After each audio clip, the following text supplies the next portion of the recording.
Angus Wright is live now. Hey everybody, my name is Angus Wright, and I also go by Angus by Design, and this is something I call the Dharma Talks, and it's an activity where I journal out loud. And as a participant of social media, including and especially this platform, please be mindful that this space is the intellectual property registered to me, Angus Wright, Angus by Design, and I'm registered as a mixed media performance artist. I'm also celebrating nearly 10 years as a long-form improvisational performer and comedian.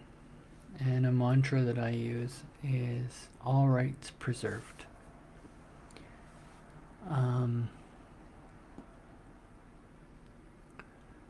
So I have had a practice where I take a look at the previous year's material of journaling and reflection, and I revisit it. So last year at this time I wrote an article called Freedom from Our Mental Shackles, the Dancers and the Dance, and I presented it in a community of practice that I was part of. So this was written January 4th, 2025, and it's January 4th, 2026. This one might go long. Normally my practice is about 20 minutes, but I have a little bit of an extra reading that I want to do for my mom.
The first is a quote by me. So, freedom from our mental shackles, the dancers and the dance.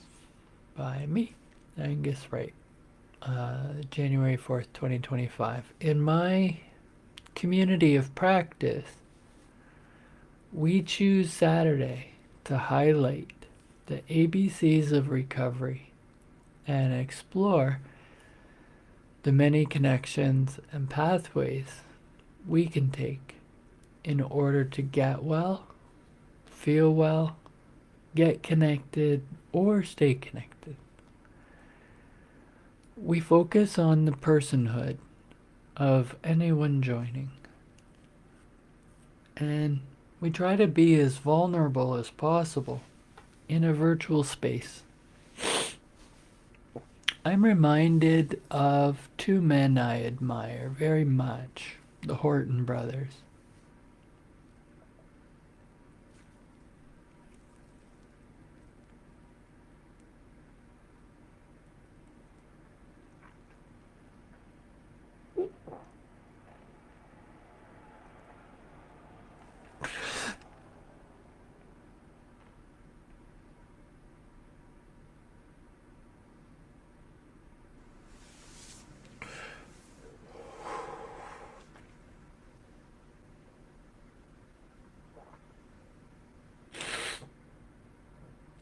who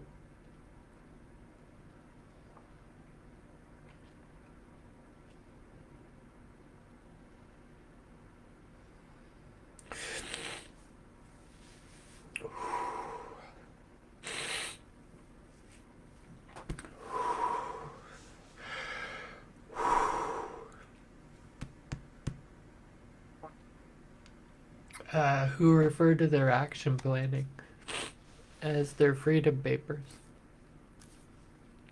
And I'm humbled in self-awareness to know that I have more to learn through listening. I still look fabulous in a skirt, and that's Angus. They, he.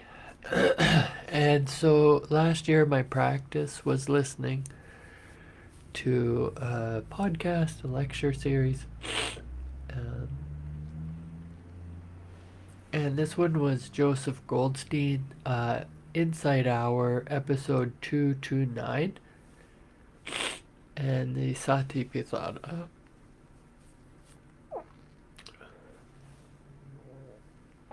Sana series, part 26. And freedom from our mental shackles. I'll share some of my words of affirmation and encouragement inspired by Joseph Goldstein, and I also will share what I call it's not what I call the importance of language and meaning, but this is what I titled it in this practice, and it's called Perceptions versus Impressions. So, an inspirational quote. This is by Joseph Goldstein. A good feedback for us for when we're lost in this hallucination of perception, taking what's impermanent to be permanent, is whenever we notice clinging or attachment. When there's a clinging or attachment, what that means is that in those moments we are not seeing clearly and we are not experiencing deeply the truth of change, the truth of impermanence. We are deluded into thinking that a particular experience in some way is worth holding on to. And my words of affirmation and encouragement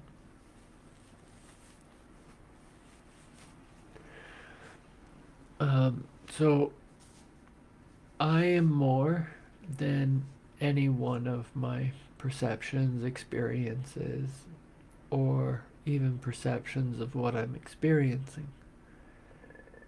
I am perfectly imperfect, and I can make mistakes or have setbacks without inviting judgment of myself or others. I am having an individual experience of a universal phenomenon which has happened to everyone at some time or another. And it's okay to embrace change while sticking to the foundations which keep me safe. I can be in control of my choices. I can choose to acknowledge challenging thoughts, feelings, and situations with kindness and love. I am freeing myself from the prison of my fears or doubts. I am writing my freedom papers by capturing my experience. And how I feel isn't who I am. How I see myself isn't set in stone. And I am free to flow into emotional experience as well as to flow out of them. So those were by me.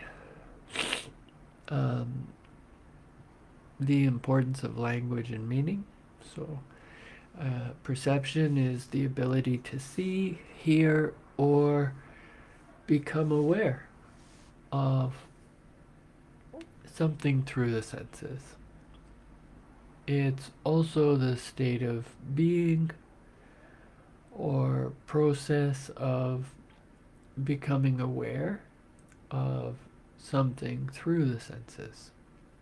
And other words relating to it could be discernment, appreciation, recognition, realization, cognizance, awareness, consciousness, knowledge, acknowledgement, grasp,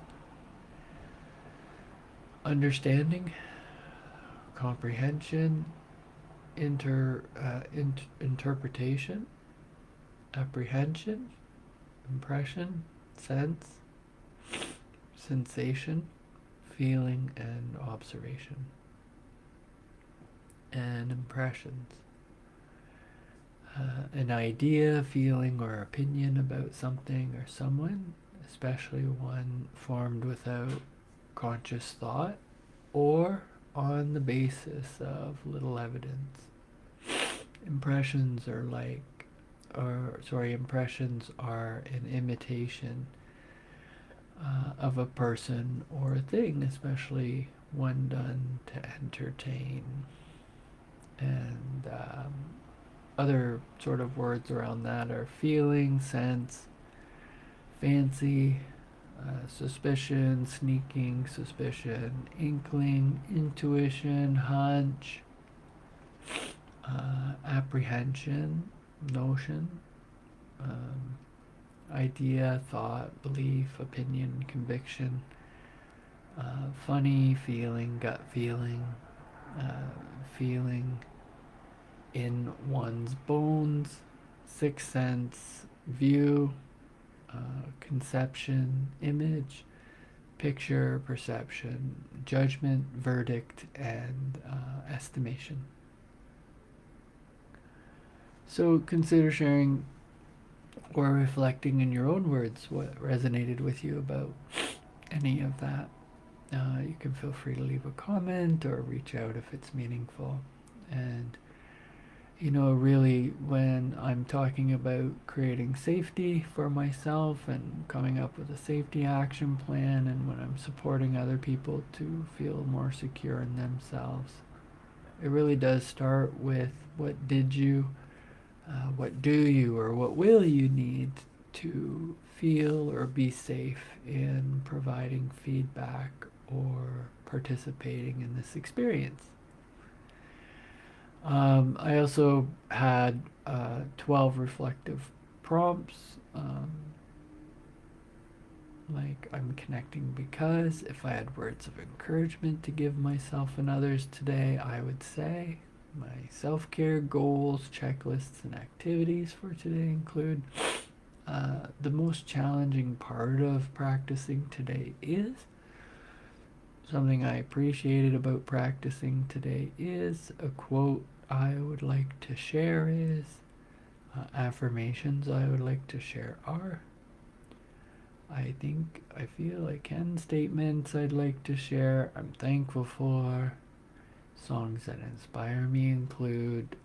Follow-up I may need support with includes. And something I'd like to share is. And another quote is, one of the great misconceptions we often carry throughout our lives is that our perceptions of ourselves and the world are basically accurate and true, and they reflect some stable ultimate reality. The misconception leads to tremendous suffering, both globally and in our personal life situations. And that's Joseph Goldstein. And so that was like a 53-minute practice I listened to that day. I also then had cultivated some music and some lessons of the Tao Te Ching. Um, and so the first song was Regard Years and Years, and I think it was Hallucination. Um, Alexander Nate is still alive. Um, and E.M. Tongi, the dance. And then I chose the Tao Te Ching number 24 of 81, and which was dancers, uh, and then the dance, which was 74 of 81. So a couple of quotes, and then I'll just read the passages. But it was just my imagination running away with me once again. Seems it was just my imagination running away with me. I'm here now. That's by me. Just for today, I'll choose joy over anger, connection over fear, light over dark, and sanity over chaos. Just for today, I will give grace where it's needed, plant seeds where they grow, and stick to my roots of recovery, peace, rest, and unique to my place in our vast universe in gratitude. One love.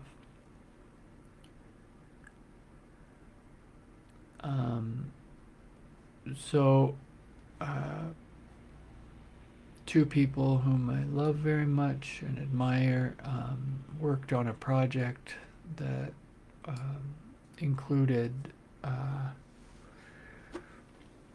interpreting the Tao Te Ching by Lao Tzu, and then creating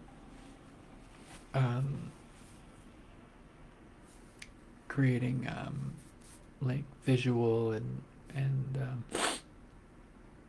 a reading. So the reading is done by my friend Jonathan Staggers, and the writing was done by Dana C. White. And so the first lesson of the Tao that I had written about was the dance. So you cannot threaten someone with something they do not fear. When life is filled with terror, offer possibility. When life is filled with hope, offer opportunity. The Tao offers boundless possibility, endless opportunity. Offer the Tao. When people live fearing death, life is already dead. When people live free from death's hold, living life to its full potential becomes possible. When people live unable to express their potential, they will never know who they can truly be. When you transcend the fear of death, there is no limit to who you can become. Transform yourself before threats and fears take form.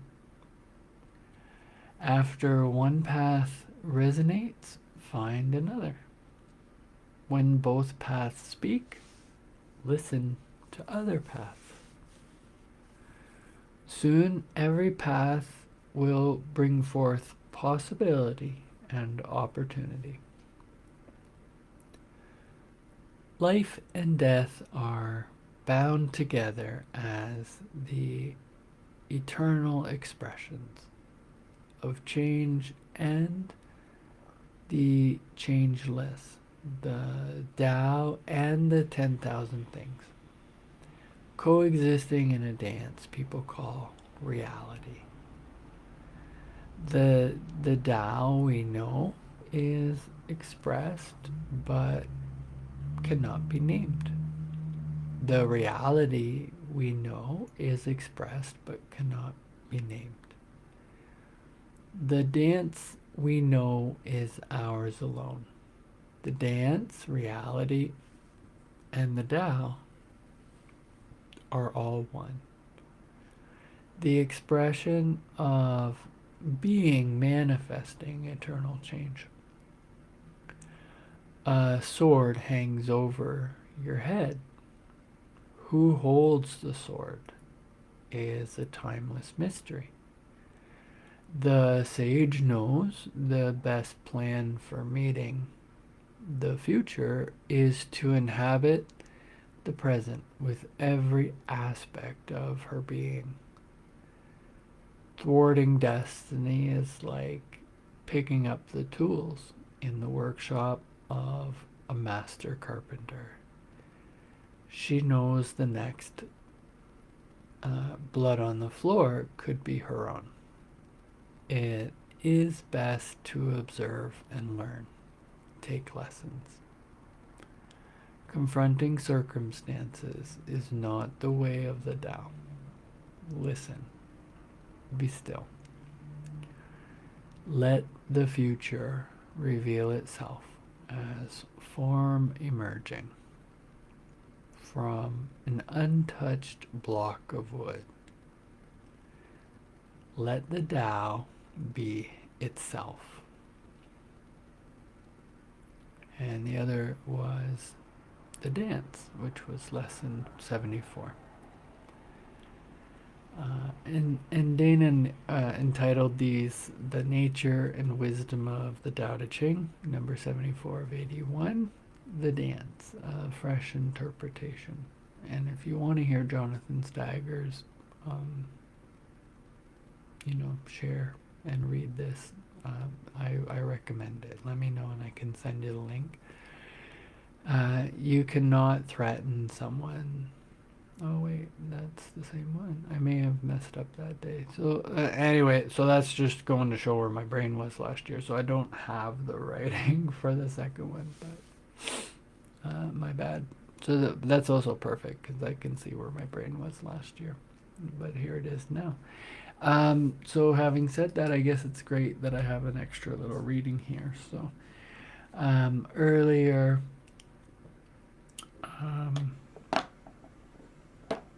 I received a message, and I don't even know that I could begin to explain the timing or the ways, the numerous ways in which I was supported, felt supported. But in that moment, I did a thing that I could only think to do, which was to shuffle a deck of animal oracle cards that hold a lot of reflective meaning to me, and these cards have seen a lot of things, and they're a very significant part of my life and wellness, and so I wanted to sort of see what the Tao or the universe or just the mystery of the moment would bring. And I didn't even know what I was going to do with it, but all I did was I drew the card, and of course I was like a little judgy about it, but it was the skunk. And skunk spirit, the message is know your worth.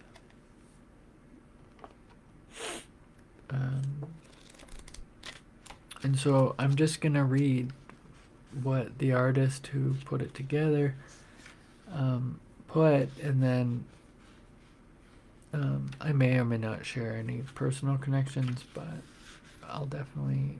I'm certain I will have some. Oh, that's snake spirit. So skunk spirit's message is know your worth. What do you value? What do you believe in? Is your best, most authentic self on display? Skunk spirit comes as a reminder that you can be proud of who you are and what you've accomplished.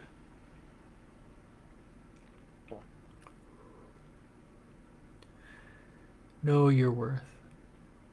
Not everyone will agree with you or share your values, but you can walk with your head high, knowing that when you express your integrity, others can feel your authenticity and will be inspired by it.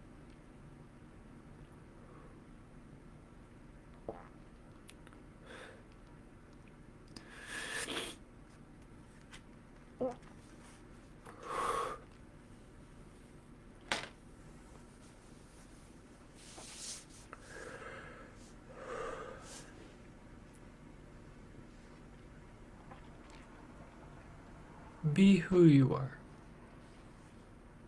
And if your reputation precedes you, good. You have much to be proud of. And Skunk Spirit wants you to be your best self, the true you. Not everyone will appreciate you. Many people have issues of their own to address, and you may trigger something in them. But if so, no matter. Skunk Spirit calls you to be fully yourself without apology. Now is a time for honesty and admitting that something does not sit right for you. You deserve the self respect that comes when you courageously choose to stand up for yourself and speak your truth in love.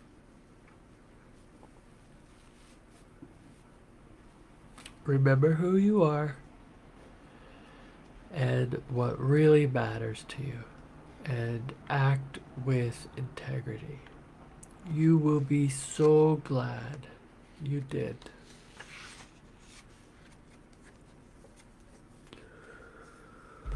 All right, well, that's my time. 28 minutes, not too bad. I've been known to blow through a couple of hours jibber jabbering, so, and it's a new day already. It's 12:12 a.m. my time. Um, I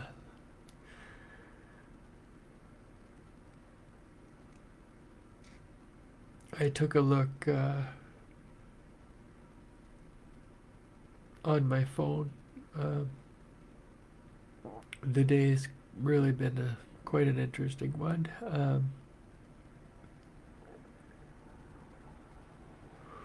And I was able to find a message not too far back. I didn't get a lot of texts from my mom, but I think I had said I was sorry for missing her call or something along that line. And but whatever the context was, her words to me were, "Sorry I missed your call. Don't worry about me. Keep up with the things you were doing. I am proud of how much you do, and the people you help. Keep up the good work. We have each other in our hearts. we will always be connected. And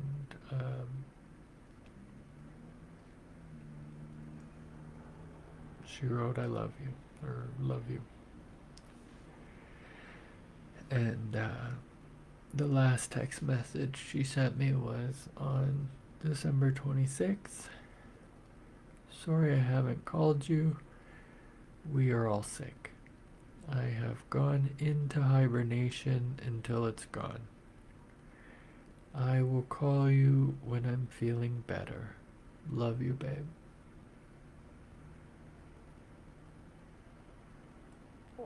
And I think there's something about the word babe and the way my mom said it that